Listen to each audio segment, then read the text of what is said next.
Welcome to Leaving Zion, Jewish Emigration from Palestine and Israel after World War II, brought to you by the History Department, the Clio Society, and the College of Arts and Sciences at The Ohio State University, and by the Bexley Public Library. My name is Nick Breifogel. I'm an associate professor of history and director of the Goldberg Center for Excellence in Teaching, and will be your host and moderator today. Thank you so very much for joining us.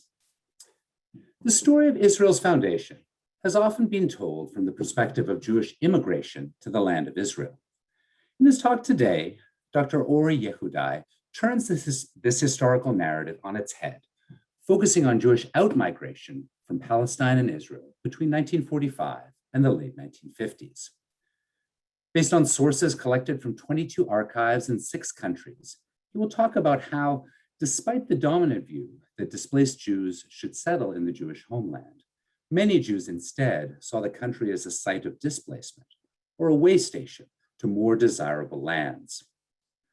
Covering events in the Middle East, Europe, and the Americas, Dr. Yehudai provides a fresh transnational perspective on the critical period surrounding the birth of Israel and the post-Holocaust reconstruction of the Jewish world. Let's take a moment to get to know our speaker. Ori Yehudai is the Saul and Sonia Schottenstein Chair in Israel Studies, an assistant professor in the Department of History at Ohio State.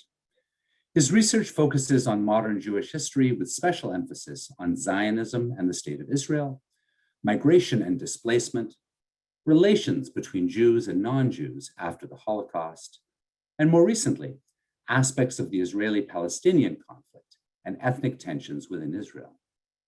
At Ohio State, he teaches courses on the history of modern Israel, the Arab-Israeli conflict, and Jewish migration. With that introduction, let me lay out the plan. Professor Yehudai will begin with his talk, and then we'll take your questions and we will open things up for discussion. Many of you submitted questions when you registered.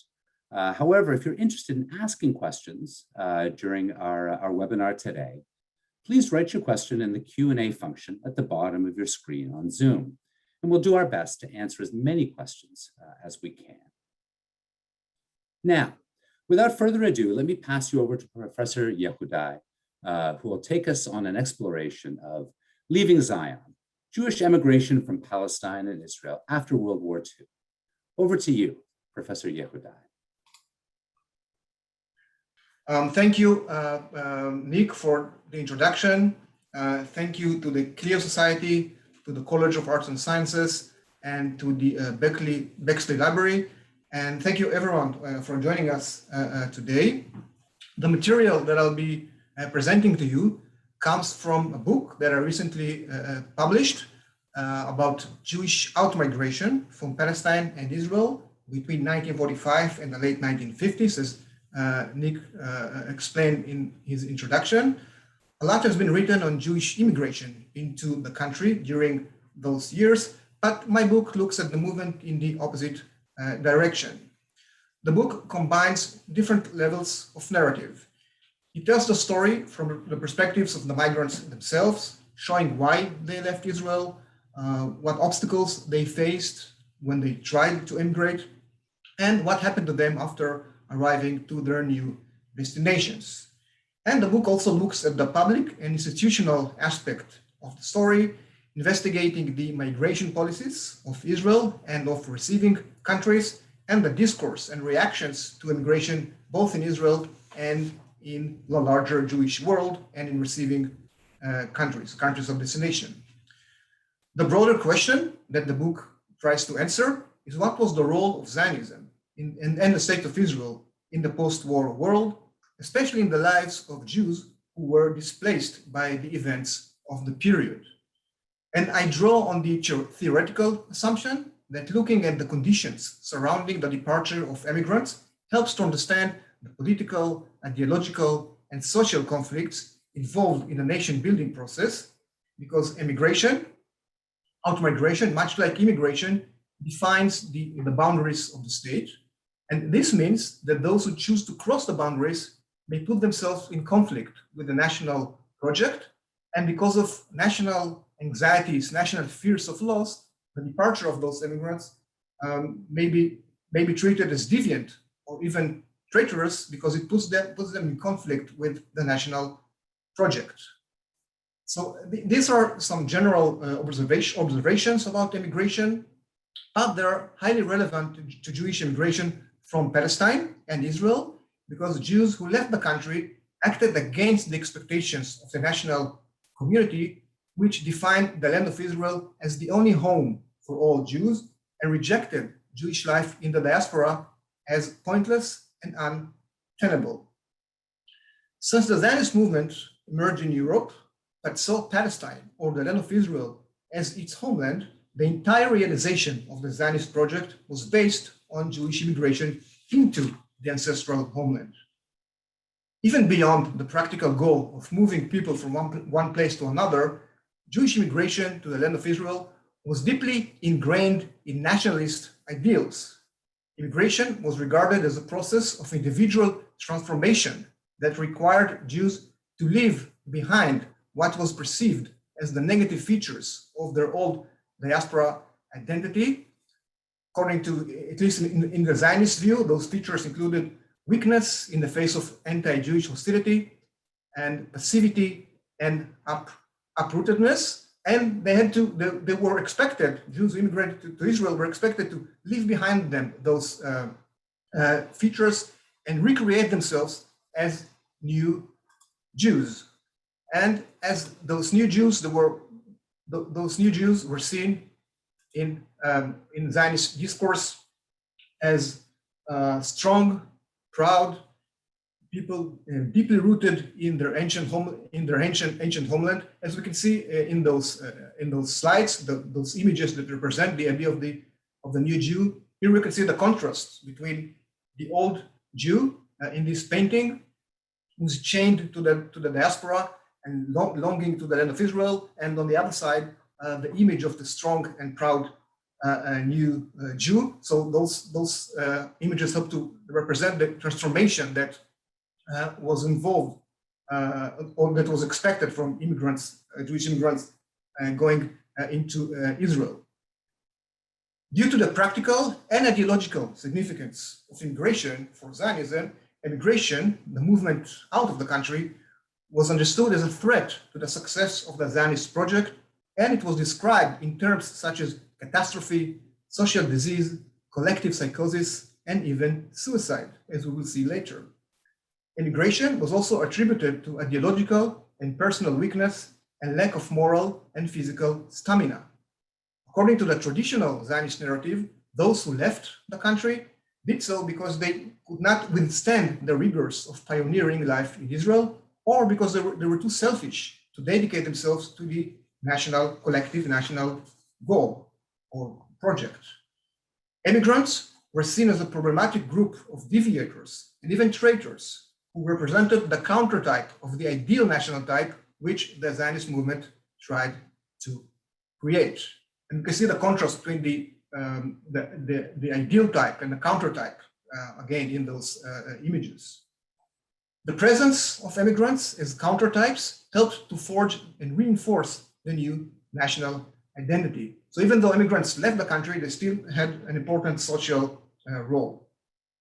And this discourse was also reflected in the terms that were used in the discussion on immigration. As you can see here in this slide, Aliyah is the Hebrew term that was used to describe Jewish immigration to Palestine. Aliyah meaning ascent in Hebrew.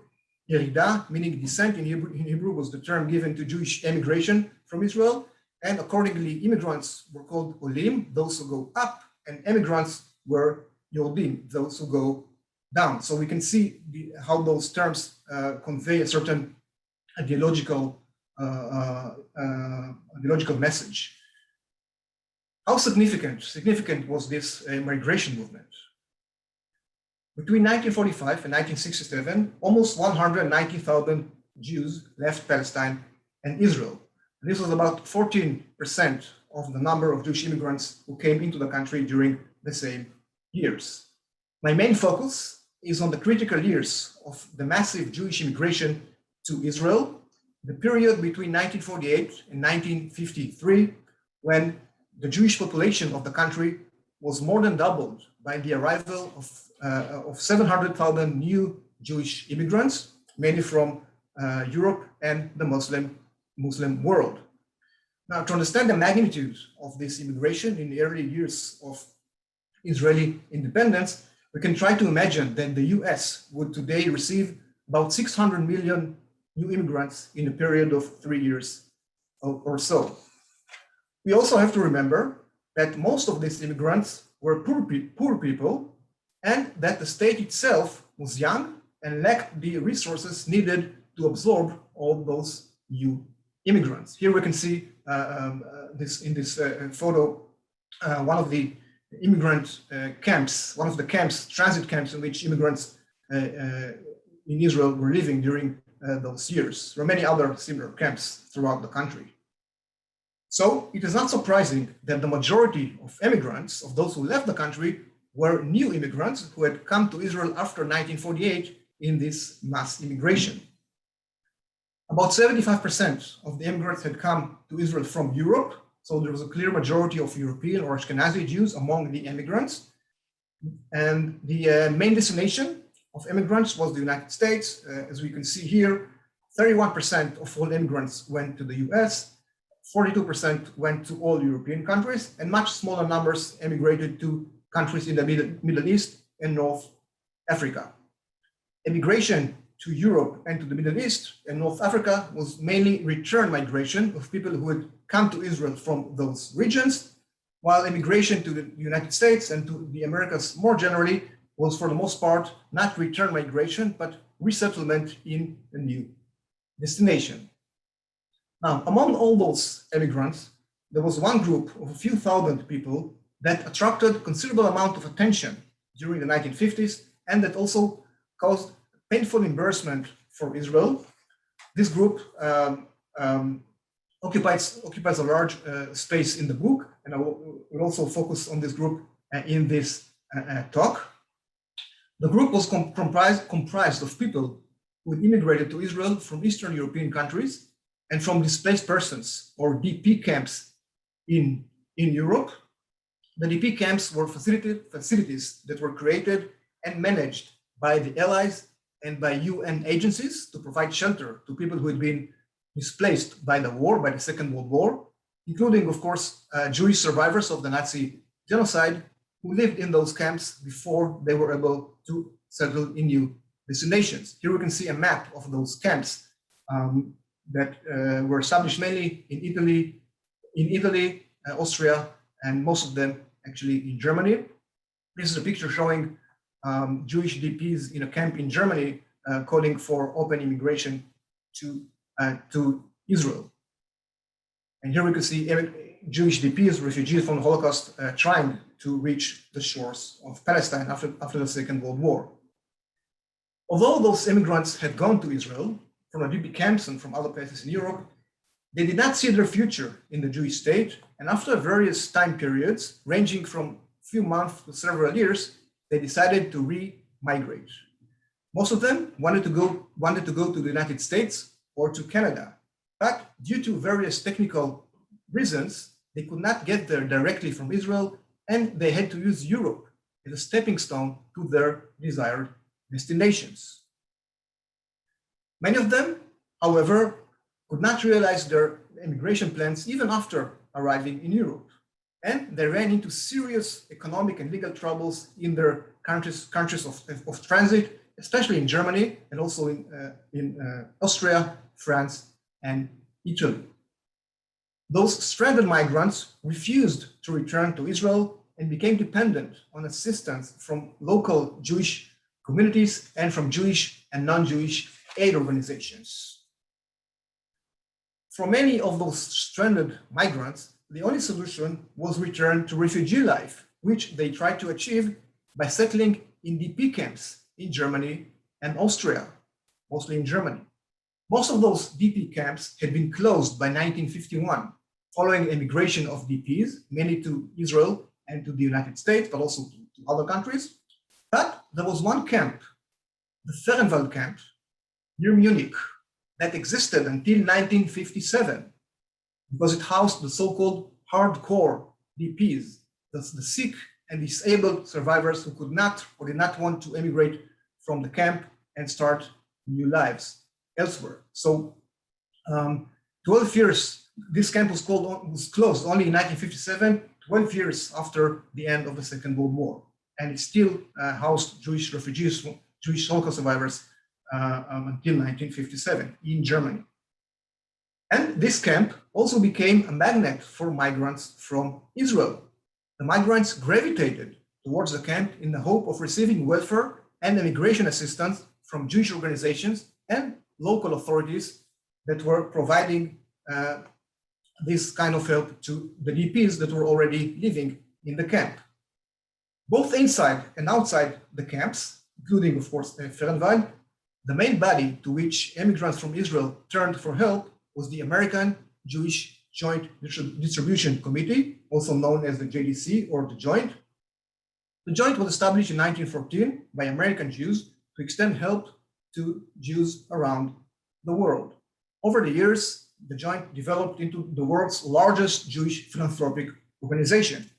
And it was also the most important Jewish body operating in Europe after the Second World War. Many of the migrants had been supported by the Joint before going to Israel. So when they returned to Europe from Israel, they expected the Joint to again become their main source of support. But the Joint could not fulfill the expectations. The Joint had invested considerable funds and efforts in diminishing the Jewish refugee problem in post-war Europe by sending refugees to new destinations, especially to Israel. And since Israel was considered as the main destination for the resettlement of Jewish refugees after the war, it was the official policy of the Joint not to assist those living in the country. The migrants did not accept this position. They protested by staging strikes, sitting strikes, and sometimes hunger strikes at the offices of the Joint in Europe, and by sending letters to the press and to Jewish organizations. In those letters, they complained that the Joint was discriminating against them because they had left Israel. One immigrant who had fought in the 1948 Arab-Jewish War in Palestine and was now part of a group that got stranded in Rome on the way from Israel to Canada, wrote the following letter to one American Jewish organization. Strangely enough, I'm not treated like an outcast by the people I fought for. Why? Because I left Israel? I cannot stand the climate down there. Apart from that, is the policy of the Joint to force people to go back to Israel, right? Not every American lives in America, not every Frenchman in France, and not every Englishman in England. I fought in Israel for 2 years under the worst conditions. Those people of the Joint have never seen the country and talk. They ought to go down there themselves for at least 2 days before they condemn others. And this is just one example of the attempts of migrants to draw attention to their plight. The migrants became a headache not only for Jewish organizations, but also for local authorities, especially in Germany. The Germans were determined to close the DP camps and put an end to the Jewish refugee crisis in Germany, but the influx from Israel into the camps ran counter to those efforts. German officials negotiated with representatives of Jewish bodies in order to find various solutions to the crisis, especially through resettlement in other destinations. But the Germans also took police action against the migrants, including imprisonment and deportation from the country. And this included deportation to Israel, an action which represented one of the historical ironies of this story, the irony involved in the fact that of the forced expulsion of Jewish Holocaust survivors from Germany to Israel several years after 1945. Now, it's important to note that there were no formal diplomatic relations between between West Germany and Israel at the time. There had been contacts between the countries regarding the agreement on reparations for the Holocaust, but the negotiations on deportation from Germany of those migrants was a much less known diplomatic channel between Israel and West Germany. All these events took place in Europe, but they brought reactions from the American Jewish community, the community that funded the relief activity in Europe. Public opinion among American Jews was divided. Some supported the migrants and accused the Joint of rejecting appeals for help on account of political considerations. The Jewish Newsletter, which was an anti-Zionist journal based in New York, argued that re-migrants from Israel were looked upon with contempt and hatred by the Zionist and pro-Zionist relief organizations, which denied them assistance in order to force them to go back to Israel. On the other hand, there were those who believed that the Jewish world owed nothing to immigrants from Israel. Some letters to the editor of the Jewish Daily Forward, which was a very important newspaper, also based in New York, argued that Jews who had suffered under the Nazis and had been sent to Israel with the help of money given by American Jews should endure the hardships of life in Israel and not return to the land of their persecutors. And those returning, it was claimed, should not expect to receive any public support. A writer in one American Zionist journal accused the migrants in Germany of reversing the process and transforming the historic return to the land of Israel into the degradation of the returnee or the re-migrant in Germany, to Germany. This writer insisted that the Jewish people had no obligation towards the re-migrants who were the creators of their own misery. The pressure by the migrants and their supporters in the Jewish press, but also the tendency of relief officers to assist people in need, often compelled the Joint to deviate from its declared policy and assist migrants from Israel.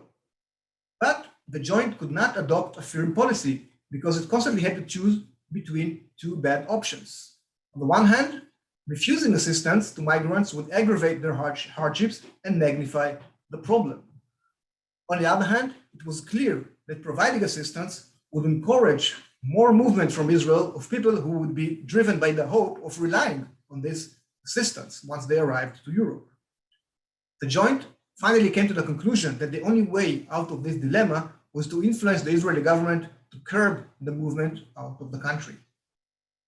In November 1953, one of the directors of the Joint traveled to Israel to meet with key Israeli decision makers and convey to them the severity of the problem. As a result of those meetings, it became clear to authorities in Israel that immigration from the country was creating serious complications in Europe and became a political embarrassment for Israel. The Israelis decided to take several steps to confront the disorganized departure from the country.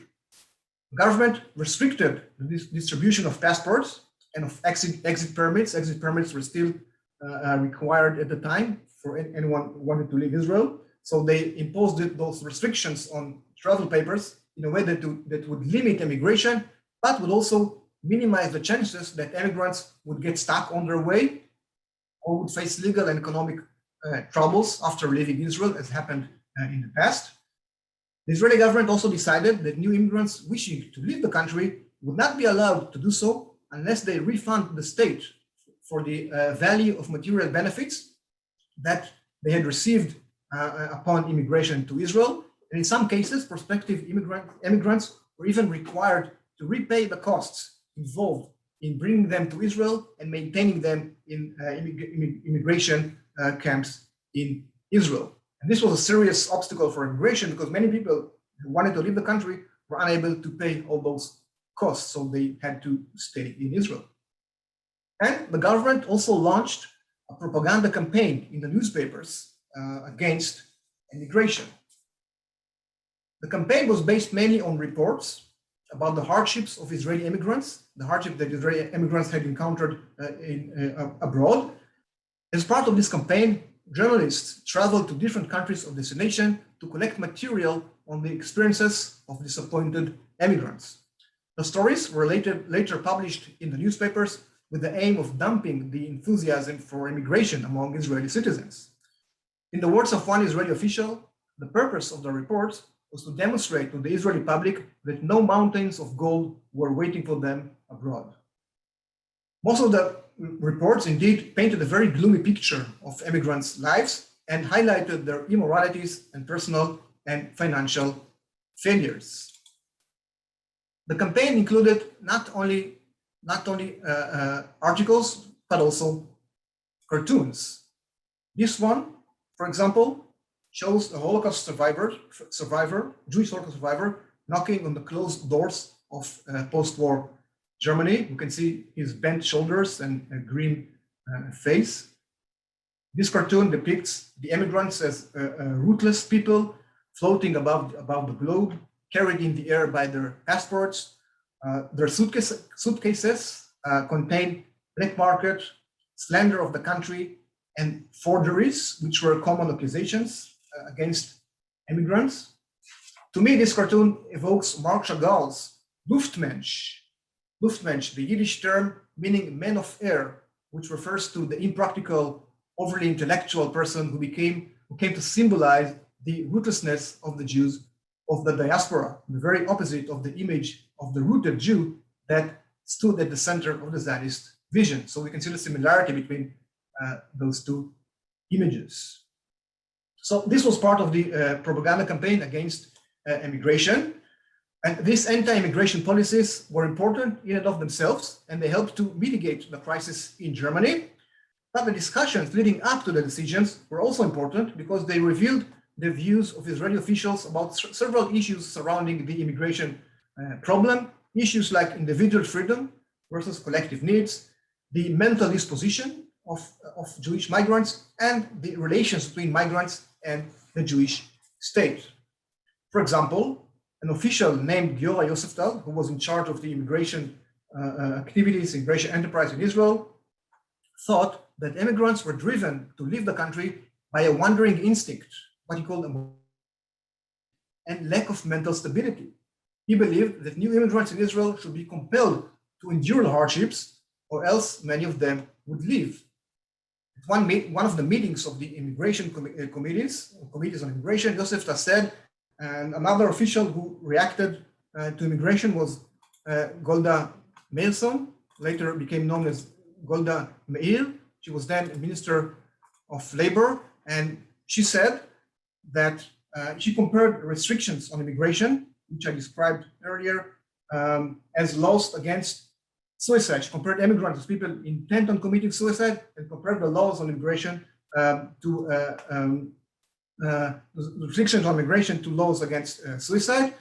In her view, Israel was entitled to demand self-sacrifice from Jewish immigrants, and the restrictions on immigration did not violate any concepts of democracy, liberalism, or individual freedom. So those were some examples of the reactions of officials to immigration and to the restrictions on immigration. Many observers, both in Israel and in the larger Jewish world, also made comments about the psychological and moral character of the immigrants. And one American Zionist newspaper writer in American Jewish newspaper, speculated about what she called the morbid compulsions of Jewish migrants who had left Israel and settled in refugee camps in Germany. This writer wondered whether the impulse to return to the scene of the crime animated the victim as well as the criminal, or whether the migrants were attracted by what she called the womb-like security of the refugee camp. One Israeli newspaper wrote that by leaving Israel and becoming false refugees in Germany, the remigrants had committed the immoral act and placed themselves beyond the limits of national and Jewish solidarity. One notable exception to all those statements was an account by an Israeli journalist who visited one of the German camps in which migrants from Israel were living and concluded that most of them were sound-minded family people, thoughtful and hardworking, serious and cautious. He got the impression that those people had decided to put the wandering stick in their hands again only after long and many deliberations and after encountering unusual difficulties, insurmountable for most people. But most accounts were much more negative. As these examples indicate, Jewish immigration from Israel became a controversial public issue both in Israel and in the wider Jewish world. The vision of Jewish statehood had not considered the possibility that Israel would become a sending country of needy migrants. The presence of such migrants in Europe, and especially in Germany, provoked intense reactions regarding the phenomenon as a whole and regarding the moral conduct of the migrants and the bodies with which they came in contact. The migrants challenged two central convictions of the Jewish world after the war. First, that Israel should be a country of Jewish immigration and not emigration. And second, that Jews should not resettle in Germany. Jewish immigration from Israel, therefore, aroused debates regarding the appropriate attitude towards people who had acted against society's expectations. And since many immigrants demanded material support during the migration process, their presence in Europe, especially in Germany, posed a conflict between two principles. On the one hand, the traditional idea of Jewish international solidarity, which is embodied in the term Kol Yisrael Ahavim Zeh B'Zeh, or all Jews are responsible for one another. And on the other hand, support for Zionism, which became a consensus view in the Jewish world in light of what had happened in Hitler's Europe. So it seemed that there was a conflict between assisting immigrants and the notion that assisting immigrants would encourage more movement, which in turn would undermine the Zionist cause. It seemed to contradict the notion that Jews should maintain international solidarity. So this was the conflict between those two principles. But the positions of those participating in the debates were often detached from the personal and material considerations that motivated the immigrants themselves. Immigrants were mostly driven by issues like climate conditions, health problems, economic distress, the difficulty of learning Hebrew, the desire to reunite with family members abroad, and general feelings of alienation in Israel. Usually it was some combination of all those motives, as we can learn from the statement of one immigrant who said, "I can't stand that country, the climate, the people, everything." But in any case, what we see when we look at all those motivations and considerations of Jewish migrants, we see that migration is usually an individual act. Migration decisions are individual acts, but the historical circumstances of Jewish immigration from the land of Israel after the Second World War dictated that the personal experiences of individual migrants were cast into the public domain, in which the migrants were seen as social outcasts by many people. In both the academic literature and popular imagination, the creation of Israel is regarded as a rupture with the Jewish past of displacement and wandering. But the experiences of immigrants invites us to rethink this assumption. The Zionist movement aspired to create a sense of Jewish rootedness and permanence in the soil of the land of Israel, and to solve the problem of Jewish homelessness, which was seen as the defining feature of Jewish life in the diaspora. But the story of Jewish immigration from Israel emphasizes continuity rather than change. It tells us that tens of thousands of Jews saw the land of Israel not as a permanent homeland or a final destination, but as a way station to other countries. As opposed to received opinion, Israel was not only a country of Jewish immigration, but also of emigration. The image of the wandering Jew maintained a strong presence in the years surrounding the creation of Israel, and the specter of displacement hovered over the early years of the state. Thank you. I will end here, and my apologies again for this technical problem in the middle of the talk. So thank you for your patience and for bearing with me.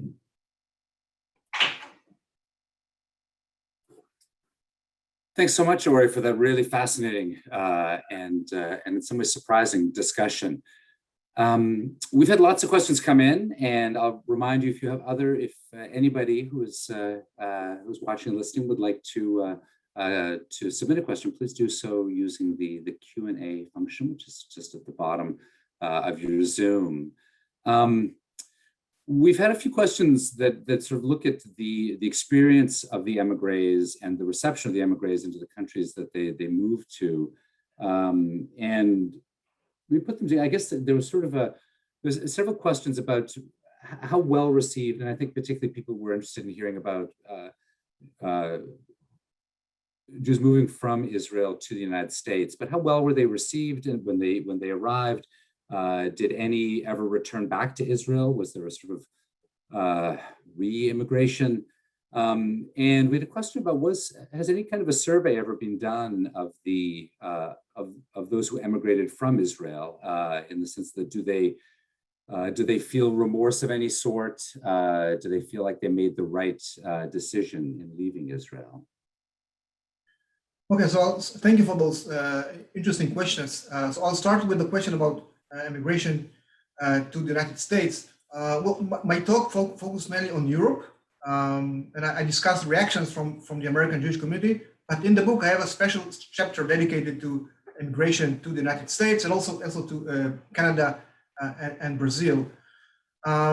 So one of the main themes emerging from the stories of those who went to the United States is actually improvement in the life conditions and in the economic status of immigrants, which were able to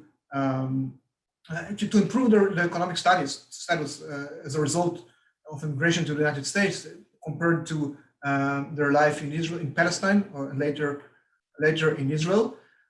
They also received some assistance from the American Jewish community. Immigration to the United States was not free of those conflicts. There were Jewish American organizations that assisted Jewish migrants, but they refused to assist Jewish immigration from Israel. So there were conflicts that I described in relation to Europe also existed in the United States. But still, migrants were not completely isolated from the American Jewish community.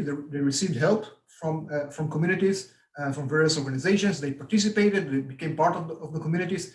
Some of them became Hebrew teachers, for example. But on the other hand, we have those stories of people who regretted leaving Israel.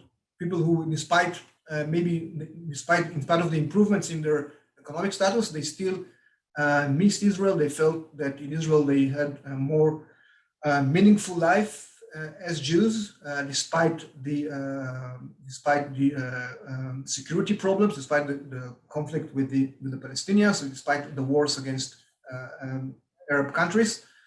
So I've seen memoirs and autobiographies of people who describe those feelings of actually saying that immigration to the United States was a mistake because they still felt strong connection to Israel. There's a variety of experiences. We're talking about tens of thousands of people. So people have different experiences, different reactions. There was a question of return. This is an interesting question. Just this morning I heard from a friend whose family immigrated to Israel in 1949, left for the United States after 2 years, and then returned in 1960, and then emigrated again in 1967 to the United States. And there are many stories like that.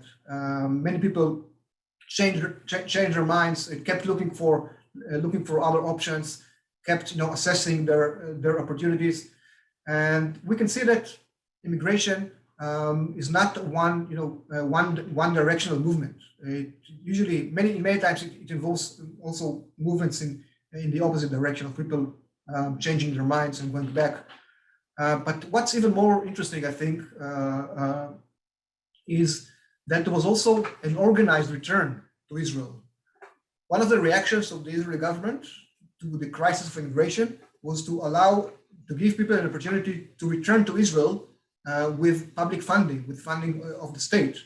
The program was proposed in 1954. It was called an amnesty program. People were actually required those who applied to return were required to sign a statement that they regret leaving Israel and that they're willing to abide by certain conditions of the government of Israel, not to request any other, not to present any other demands to the Israeli government, to settle in several places that the government decided they should settle in. So there was also an organized return to Israel. I'm not sure if there was another question which I did not answer. No, I think you hit on all of those that were there. We had a question, which is kind of a personal experience, which was that my late father-in-law, not my late father-in-law, but the person who submitted the question, my late father-in-law immigrated to Israel in 1946 from Poland, while his son, my late husband, came to the United States. My husband was only 16 at the time, and how common was it for families to split like that in the migration process? Yeah, it was quite common. There were cases of people who were able to escape from Nazi Europe in the 1930s and 1940s, and reach Palestine. And their other family members, family relatives, survived the war and stayed in Europe or went to other places. And then people started looking for their relatives, and sometimes, and they wanted to reunite with their family relatives, and sometimes family reunification was achieved through immigration to Israel, but sometimes through immigration from Israel. So this was actually one of the main reasons for immigration from Israel: the desire to reunite with family. And yeah, so it was quite common. I've seen cases of people explaining that this is why they want to leave Palestine in 1945, 1946, 1947, but also Israel in the 1950s in order to reunite with family relatives, with relatives. Yeah. There's been some questions about the about more recent sort of history, in the sense that this process of emigration out of Israel and the kinds of sort of crisis of the sort of nationalist or Zionist project that it causes, and this disruption or anxiety that it causes, has that continued on after the 1950s? In the sense, your research really goes to the 1950s, but were there similar moments in more recent decades where we see this kind of immigration and the anxieties to the whole Zionist project? Yeah, actually, I discussed this question in the conclusion of the book. And my argument is that there is a combination of continuity and change here. On the one hand, there is more openness, more acceptance towards the idea that Jews would leave Israel and that Israelis would settle in other places. The term that I presented at the beginning of the talk, Yodim, which is kind of a derogatory term describing immigrants, is much less popular today. Today, there's more people are using more neutral words like Me'agrim or immigrants without passing this moral judgment. This is part of a change in Israeli society, the crumbling of Zionist ideology, the rise of more individualistic approaches. The notion that part of this is the notion that people could choose where they want to live, not necessarily in Israel. So this is one process. But on the other hand, you still see from time to time in the media, in the press, that the immigration debate comes to life again as a result of a particular event or particular case of an immigrant. And then sometimes you can see those same sentiments, same arguments that were very prevalent in the 1950s, then they still exist. They still people still express them even today. The notion that immigration is a kind of a treason or expression of disloyalty to the state.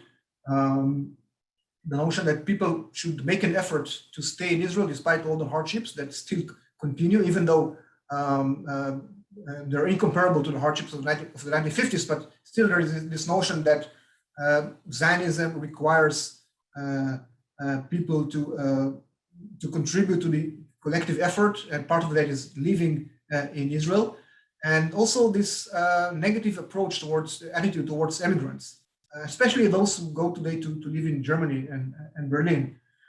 So I would say there is this combination of continuity and change in the discourse on immigration today.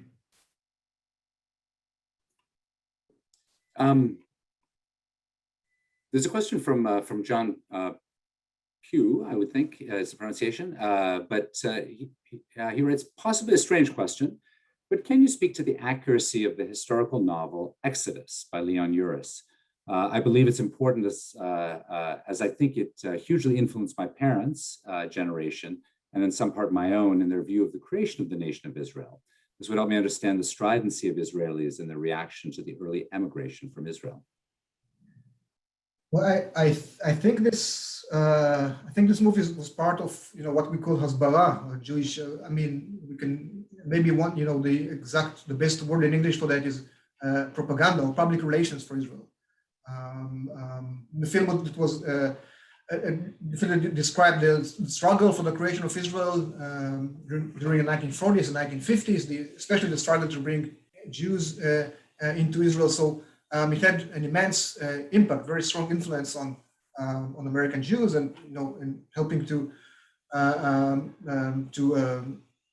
raise support for Israel. So I mean, even if the details are accurate, I don't remember exactly the details there, but we should see this as part of of the public relations efforts in Israel. For those of you who are interested in this question, looking more closely at this question, I can recommend a book by my colleague Shaul Mittelpunkt. Wrote a book about, it's called Israel in the American Mind. It's about the cultural aspect of Israeli American relations, and he devotes a special chapter to this movie, to Exodus. So it's anyone who wants to know more about this, that I should read this book. That's a great suggestion, and we'll be sending out a sort of follow-up email after the event today, and we can include that information in that email and sort of some follow-up reading. We have a couple of questions about the kind of personality types or commonalities amongst the people who are willing to emigrate. We have one person who said that that you say that many people migrated multiple times to and from Israel. In contrast, many others came to Israel and remained or did not immigrate at all. To your knowledge, are there in fact any personality types or ideological characteristics associated with a preference for immigrating? Are there certain types of people, independent of social experience, who are more likely to immigrate or emigrate than others? And so, yeah, are there any sort of?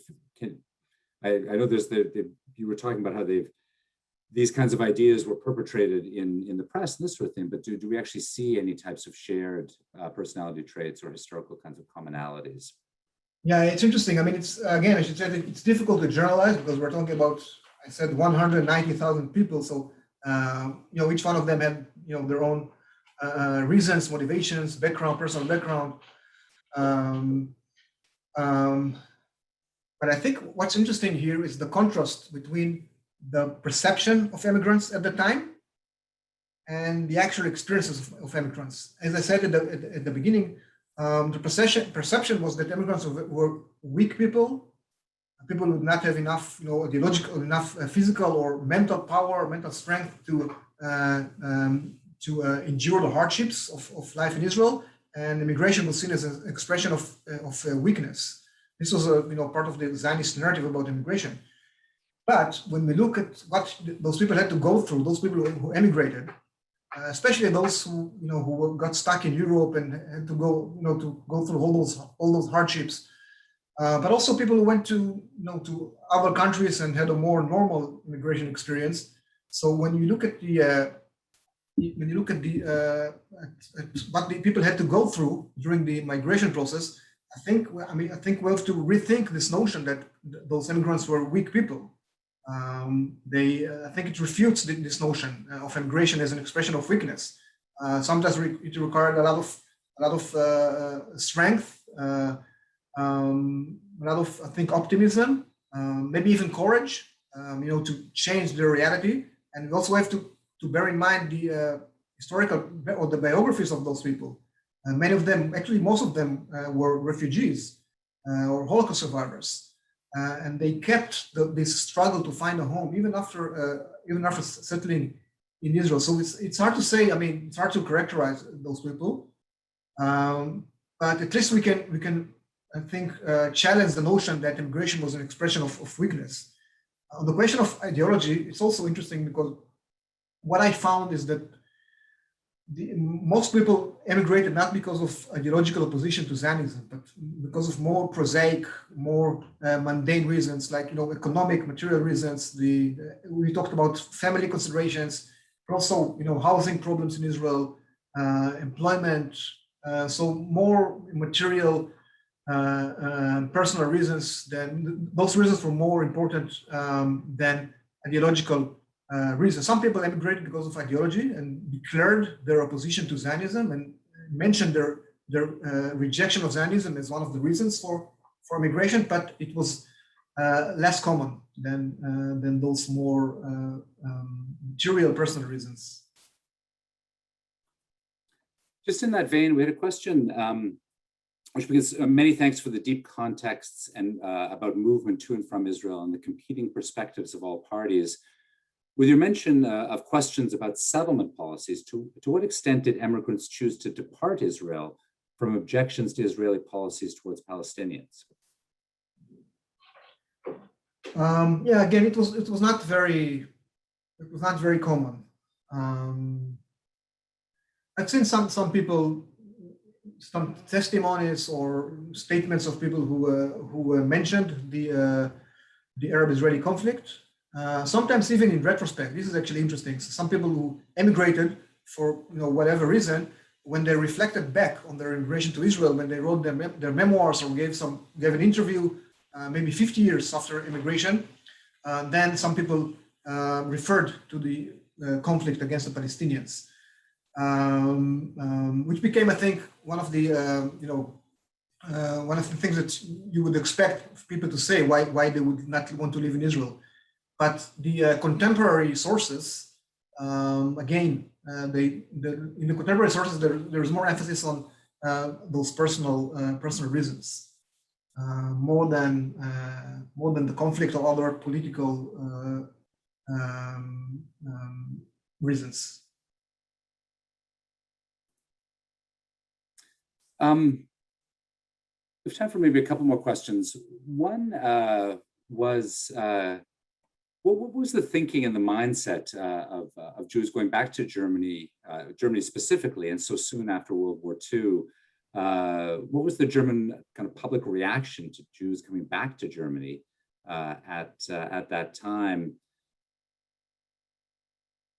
So the thinking of the people themselves, I think there's a combination here of practical considerations, but also attachment to Germany, to German culture, to their German identity. We have to bear in mind, we have to remember that many of those people went to Palestine not because they were Zionist, but they went there as refugees. They wanted to escape Europe, and this was one of the options of escaping Europe. So they settled in Palestine, and when the war ended, and some options were open to leave the country, they wanted to go back to their homes, to the countries, even though it was Germany.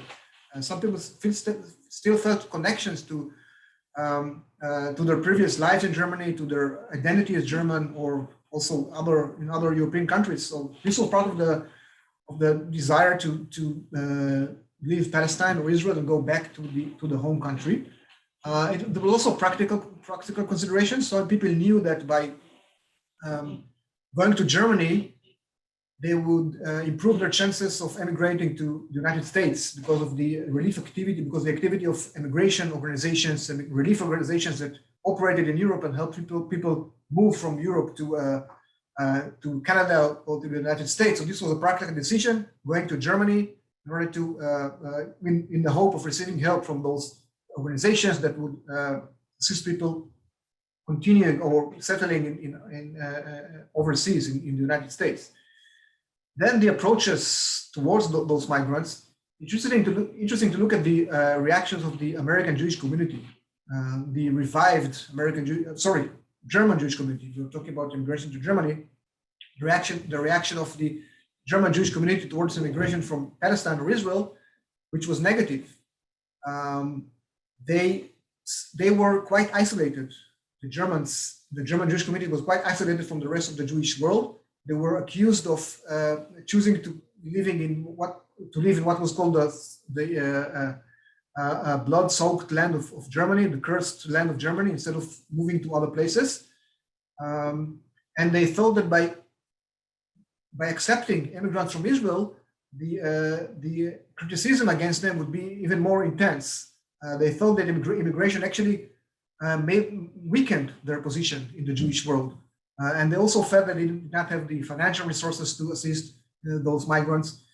And this phenomenon was repeated also in other places, where there was opposition to immigration from Israel, not only in Israel, but also in Jewish communities in various countries in the world, because there was a strong support for Zionism in the Jewish world after the war, and people felt that helping immigrants coming from Israel was in conflict with support for Israel. So there were a lot of debates about what to do with those immigrants. Should we help them because there are Jews and we have this solidarity with other Jews who need help? But on the other hand, if we help those immigrants, we might encourage more immigration from Israel, and this would be in conflict with our desire to help Israel thrive. Wonderful. Thank you so much, Ori. Unfortunately, I think that maybe all we have time for today. I wanted to say a very deep and heartfelt thank you to everyone for joining us here today. And again, apologies for the brief technical difficulties.